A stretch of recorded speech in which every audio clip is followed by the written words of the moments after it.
Zach with General Packaging here to talk about our Primus model machine and lubrication and grease points.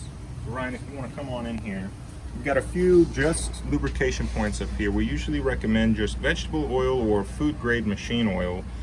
There's a lot of stuff that would work, but the places that you're going to need to lubricate is this shaft here on both sides of this linear bearing here, on both the left and right of the jaw frame.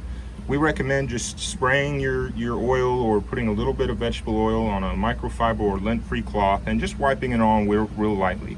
If you hose this thing down the first time you bust a bag, or if it sits over the weekend, it collects dust and you're just right back where you were, and this turns into a gunky mess.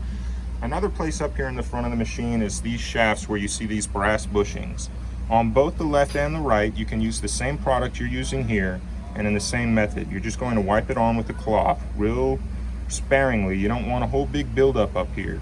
Anytime you're replacing that oil or vegetable oil, wipe off all of the old stuff with a clean rag and reapply new product.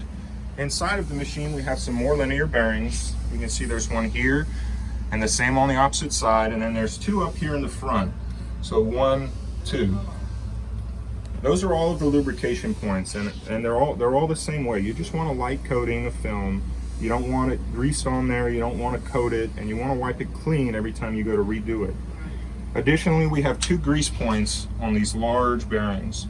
Okay, it's just a standard Zerk fitting and it has a little plastic cap, and that's the same on the other side. So we recommend typically a food grade grease, but realistically any grease is good. Now there are sometimes grease incompatibilities, so standardize what you're using on these ports. Some greases can react with each other.